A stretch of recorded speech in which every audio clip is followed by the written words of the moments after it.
بسم اللہ الرحمن الرحیم۔ السلام علیکم۔ میں ہوں آپ کا بھائی عباس حمدانی۔ آپ دیکھ رہے ہیں جعفریات ٹی وی۔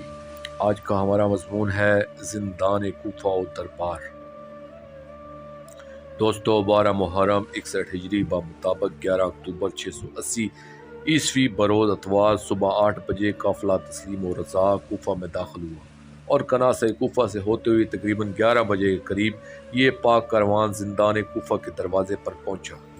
اس وقت صورتحال یہ تھی کہ کوفہ کے اکثر زن و مرد زندان کے دروازے تک پاک کاروان کے ساتھ ساتھ رہے، اور جب قافلہ تسلیم و رضا کو ان کے نور محل میں پہنچا دیا گیا تو اس وقت ظالمین نے اعلان کیا کہ اب سب لوگ یہاں سے واپس چلے جائیں۔ یہ اعلان سنتے ہی لوگ روتے ہوئے واپس اپنے گھروں کی طرف چل پڑے۔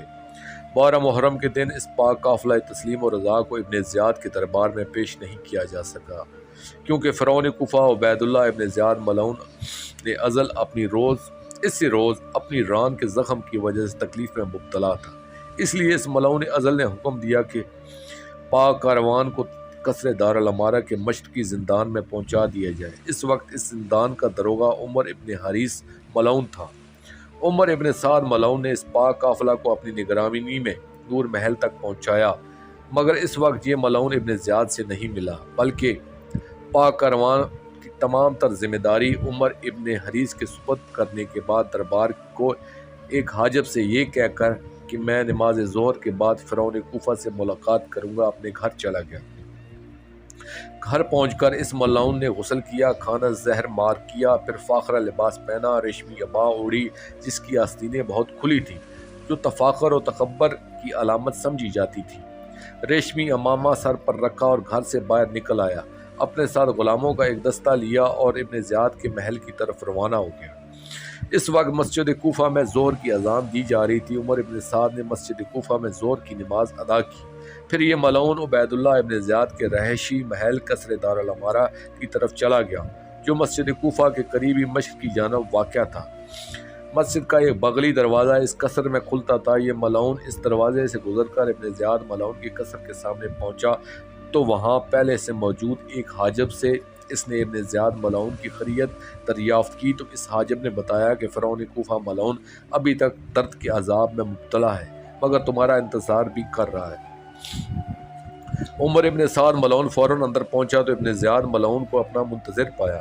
عمر ابن سعد ملعون کو امید تھی کہ ابن زیاد ملعون اس کا شاندار استقبال کرے گا اور اسے ایک فاتح اعظم کی حیثیت سے محل میں پہنچایا جائے گا، مگر یہاں پہنچ کر یہ احساس ہوا کہ اس کارنامہ کو کوئی خاص اہمیت نہیں دی گئی۔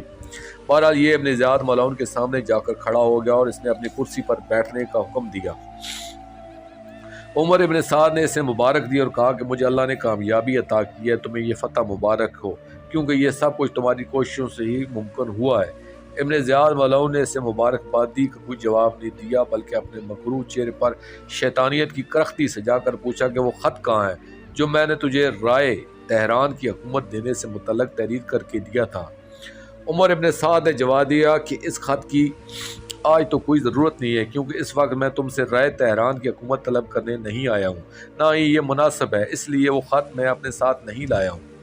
فرعون کوفہ نے سخت لہجے میں اختیار کرتے ہوئے زور دے کر کہا، مجھے ابھی وہ خط چاہیے۔ فرعون کوفہ کے انداز گفتگو سے عمر ابن سعد نے بخوبی یہ اندازہ لگا لیا کہ شہنشاہ کربلا علیہ السلام نے بالکل بجا اور درست فرمایا تھا کہ تجھے رائے کی حکومت قطعاً نہیں مل سکے گی۔ تو اب وہی بات سامنے آ رہی ہے۔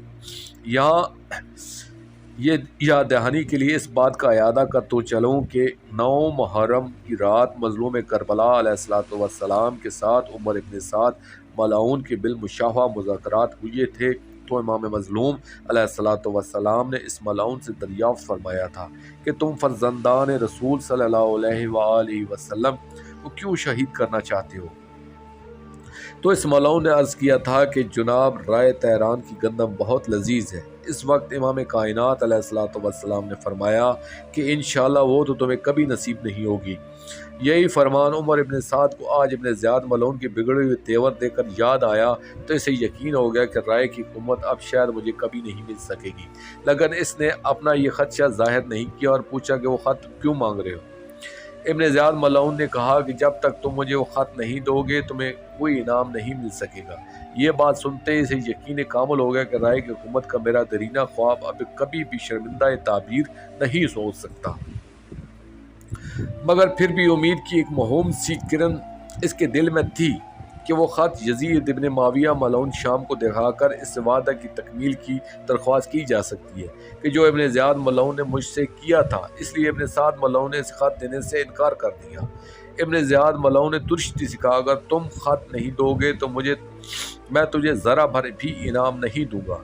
ابن سعد ملعون نے کہا کہ یہ خط میں یزید ملعون کے سامنے پیش کر کے وعدے کی تکمیل کی کوشش کروں گا۔ ابن زیاد ملعون نے کہا کہ اگر تم خط وہاں پیش کرو گے تو میں یزید ملعون سے کہہ دوں گا کہ 10 محرم کی رات تک تم امام حسین علیہ السلام سے ساز باز میں مصروف رہے تھے، اور یہ بھی بتا دوں گا کہ تم نے خود مجھے یہ کہا تھا کہ فرزند رسول علیہ السلام کو شہید نہیں کرنا چاہیے، اور تمہارے لکھے ہوئے وہ اشعار بھی یزید ملعون کو دکھاؤں گا کہ جو تم نے مجھے شہنشاہ کربلا علیہ السلام کی مخالفت سے روکنے کے لیے کہے تھے، اور وہ تمام نصیحتیں جو تم مجھے کرتے رہے تھے وہ سب تفصیل کے ساتھ بتا دوں گا۔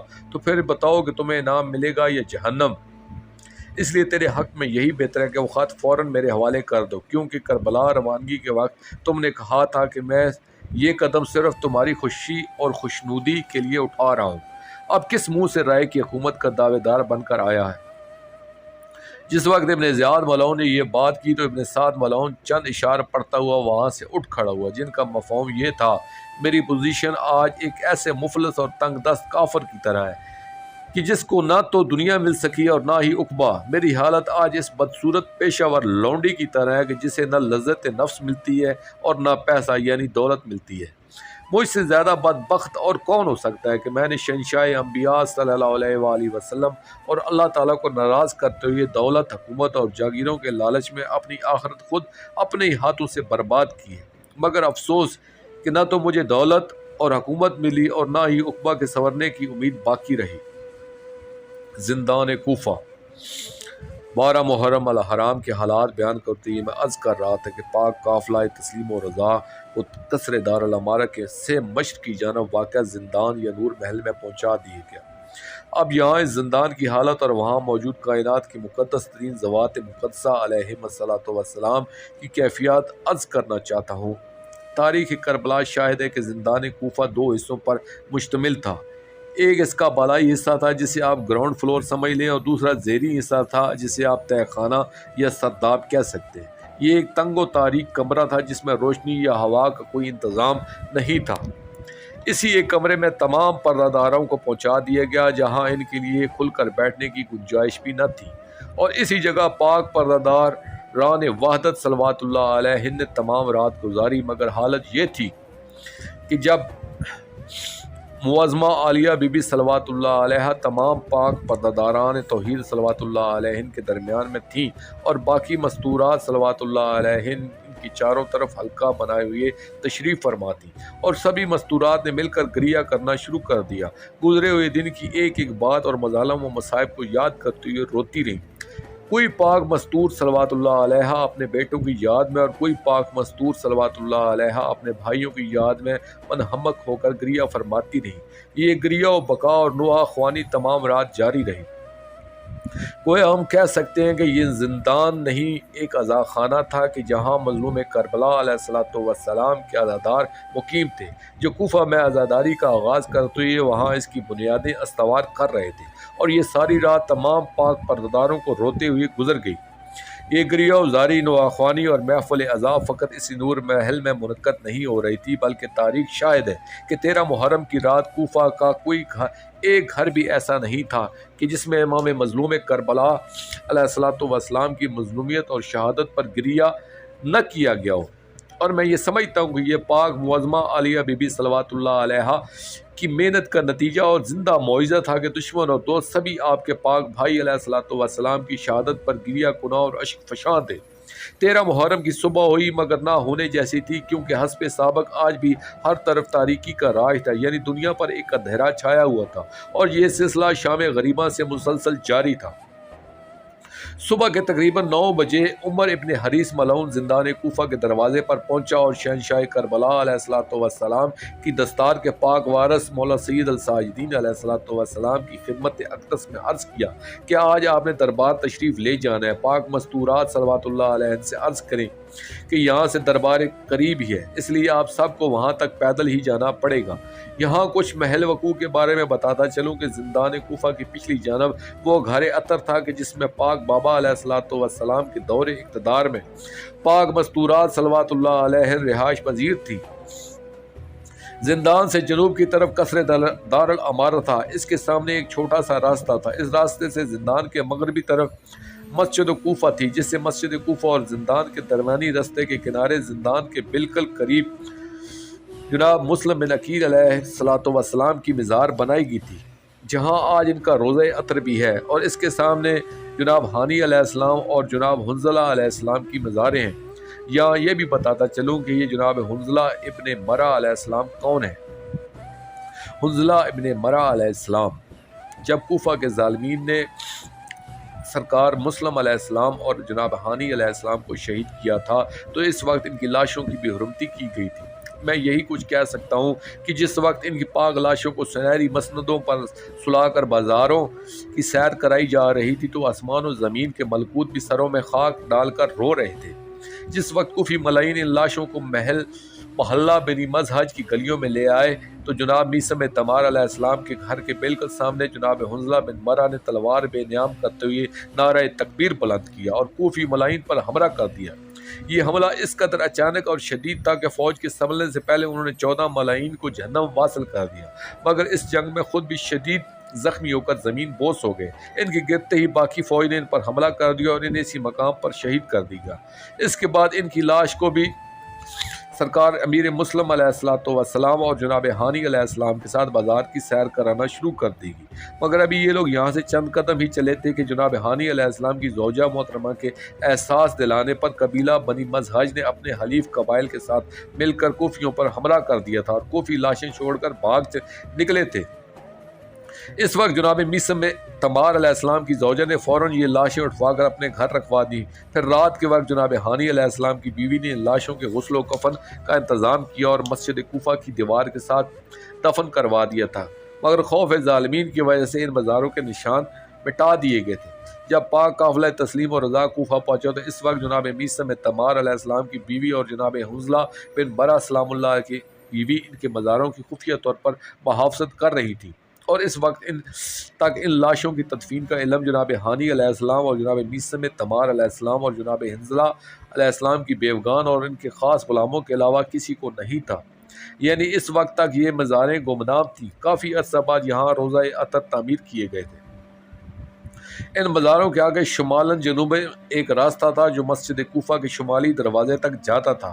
اس زمانے میں یہ دروازہ صرف مستورات کے لیے مخصوص تھا اور عموماً اس دروازے سے کوئی مرد داخل نہیں ہو سکتا تھا۔ زندان سے پیدل چل کر پاک مستورات صلوات اللہ علیہ کے مقدس کاروان نے اسی شمالی دروازے سے گزر کر دربار میں جانا تھا۔ آج معلوم نہیں کہ وہ دروازہ باقی بھی ہے یا نہیں۔ اس زمانے میں اس دروازے کے اندر مستورات کے لیے علیحدہ باپردہ حصہ مختص تھا کہ جہاں مستورات کوفہ جا کر نمازیں بھی ادا کرتی تھیں اور دربار کی اہم پروسیشن بھی دیکھتی تھیں۔ پاک مستورات صلوات اللہ علیہ کا مقدس کاروان اپنے نور محل سے برآمد ہوا اور پردہ تطہیر کی چار دیواری میں چلتا ہوا مسجد کوفہ کی جانب روانہ ہوا۔ زندان کوفہ سے چند قدم کے فاصلے پر سامنے سیاہ پردوں میں ملبوس 2 عورتیں کھڑی ہوئی دکھائی دیں۔ جب پاک مستورات صلوات اللہ علیہ ان عورتوں کے قریب پہنچی تو ان میں سے ایک عورت نے آگے بڑھ کر مولا سجاد علیہ السلام کے قدموں پر ہاتھ رکھے اور عرض کیا کہ آپ کے پاک بابا علیہ السلام کی شہادت کا بہت دکھ ہے۔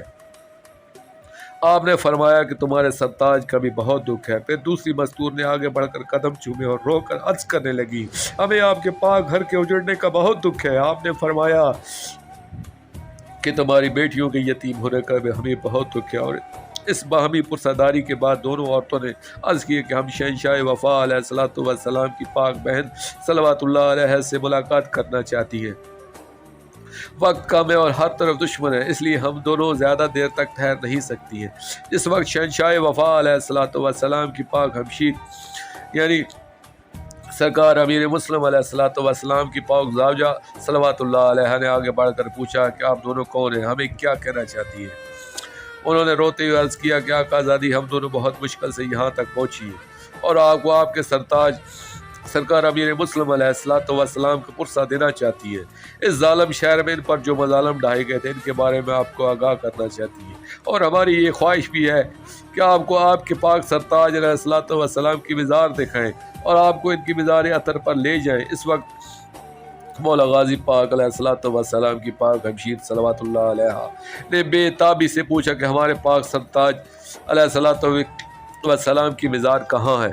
اس وقت انہوں نے خاموشی سے ایک طرف اشارہ کیا تو سبھی پاک مستورات صلوات اللہ علیہ نے ادھر نگاہ کی، دیکھا کہ مسجد کوفہ کی دیوار کے ساتھ مٹی کا ایک ڈھیر دکھائی دیا، اس کے سامنے مٹی کی 3 ڈھیریاں اور بھی نظر آ رہی تھی۔ ان عورتوں نے عرض کیا یہ جو سامنے مٹی کی ڈھیری نظر آ رہی ہے یہ آپ کے پاک سرتاج سرکار امیر مسلم علیہ السلام کی مزار ہے۔ اور اس وقت پاک معظمہ بی بی علیہ السلام نے حسرت بھری نگاہوں سے پاک مزار کی طرف دیکھا اور پاک سرتاج سے مخاطب ہو کر عرض کیا کہ میرے پاک سرتاج اس وقت میں بہت مجبور ہوں کہ آپ کی مزار پر حاضر نہیں ہو سکتی، کیونکہ ہر طرف پیرے ہیں اور مجھے ہمیشہ یہ دکھ رہے گا کہ میں آپ کی پاک مزار پر چند اشک نہیں بہا سکی، نہ فاتحہ پڑھ سکی اور نہ ہی پھول چڑھا سکی۔ یہ مجبوریاں ہمیشہ مجھے رلاتی رہیں گی۔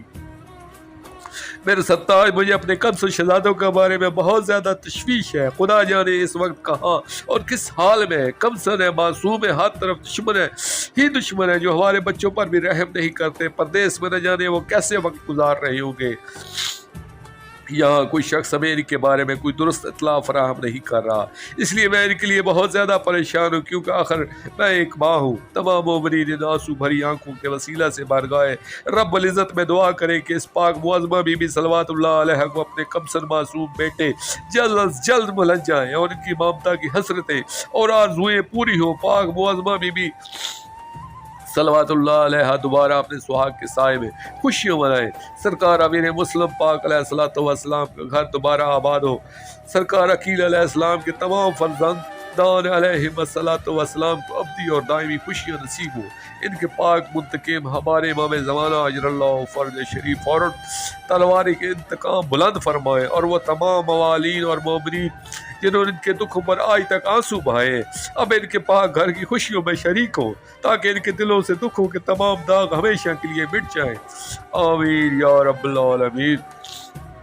دوستو، آخر میں شکریہ ادا کروں گا اپنے مرشد کریم سید محمد جعفر الزمان نقوی البخاری سرکار دامن اللہ تعالیٰ کا۔